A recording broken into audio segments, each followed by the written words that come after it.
बात करेंगे हरियाणा विधानसभा के शीतकालीन सत्र के आखिरी दिन की। हरियाणा विधानसभा के शीतकालीन सत्र में आखिरी दिन और तीसरे दिन बहुत सारे मुद्दों पर चर्चा भी होनी और कई महत्वपूर्ण विधेयक भी पेश किए जाने।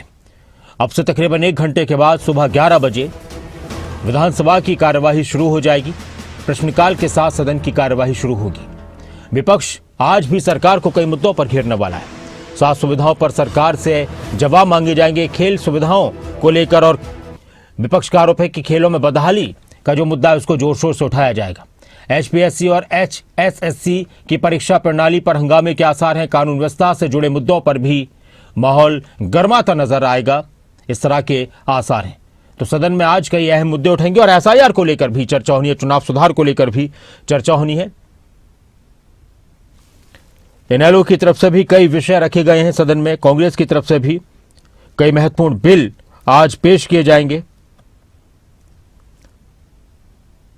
उस पर भी मोहर लगने की संभावना है। जितेंद्र चौधरी हमारे साथ इस वक्त इस खबर पर ज्यादा जानकारी के लिए जुड़ चुके हैं। जितेंद्र, क्या कुछ खास रहने वाला है आज विधानसभा के अंदर? कौन कौन से मुद्दे उठाए जाएंगे और कौन कौन से महत्वपूर्ण बिल हैं जो पेश किए जाएंगे?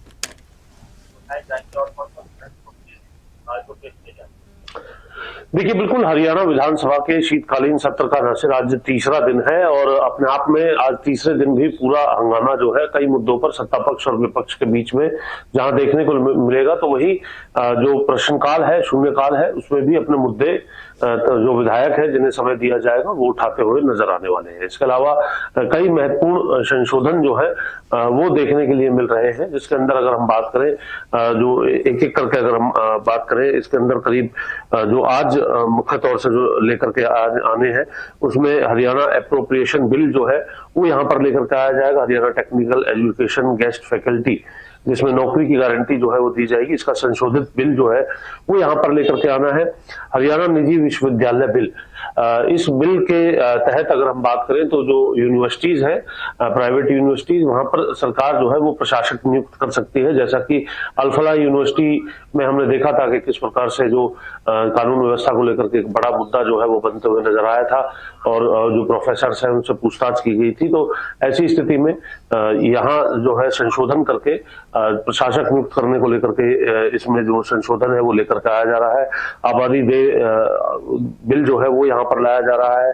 दुकान एवं कमर्शियल एस्टेब्लिशमेंट संशोधन विधेयक लेकर के आया जा रहा है और हरियाणा शेड्यूल्ड रोड्स एवं control area restrictions of unregulated development संशोधित बिल जो है वो यहाँ लेकर के आया जा रहा है। और वही हरियाणा जन विश्वास अमेंडमेंट ऑफ प्रोविजन बिल जो है वो यहाँ पर लेकर के आया जा रहा है। तो ऐसे इस प्रकार से तमाम संशोधन जो है वो जहाँ लेकर के आए जाएंगे, तो वही सबसे प्रमुख जो चीज है जो आज अंत में जो देखने के लिए मिलेगी विधानसभा के, उसमें जो चुनाव सुधार को लेकर के जो चर्चा है उसको लेकर के भी सत्ता पक्ष की तरफ से जो विषय है, जो प्रस्ताव है वो लेकर के आया जाएगा। और खास बात यह रहेगी कि इसमें जो विपक्ष है वो लगातार वोट चोरी को लेकर के जिस प्रकार से मुद्दा बनाते हुए नजर आ रहा है, विपक्ष का लगातार ये जो है सत्ता पक्ष पर यह आरोप, खासतौर से भारतीय जनता पार्टी पर यह आरोप कि उनकी तरफ से जो वोट चोरी है किस प्रकार से की गई है, इसको लेकर के चुनाव सुधार पर चर्चा करते हुए सत्ता पक्ष की तरफ से दर्शाया जाएगा कि किस प्रकार से लोकसभा के अंदर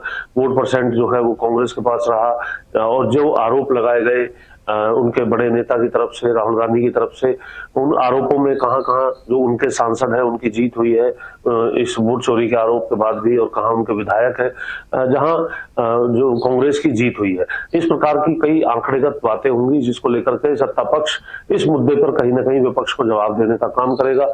हमारे दर्शकों को भी याद होगा कि सभी विधायकों को पंचकुला के पंचकमल दफ्तर में केंद्रीय गृह मंत्री अमित शाह का संसद में दिया संबोधन भी तो सुनवाया गया था। करीब 1.5 घंटे का ये संबोधन था जो कि चुनाव सुधार पर ही था। तो लोकसभा की तर्ज पर हरियाणा विधानसभा में भी चुनाव सुधार और हो सकता है जितेंद्र की जो आज विपक्ष के जो SIR को लेकर, चुनाव सुधार को लेकर जवाब होंगे, सवाल होंगे, तो उसमें उन जवाबों में अगर सत्ता पक्ष की तरफ से जो जवाब दिए जाएंगे उसमें उस भाषण की भी झलक देखने को मिलती है। उस तरह के आंकड़े भी देखने को मिल सकते हैं, क्योंकि लोकसभा में भी हरियाणा विधानसभा का मुद्दा उठा था, हरियाणा विधानसभा चुनाव का।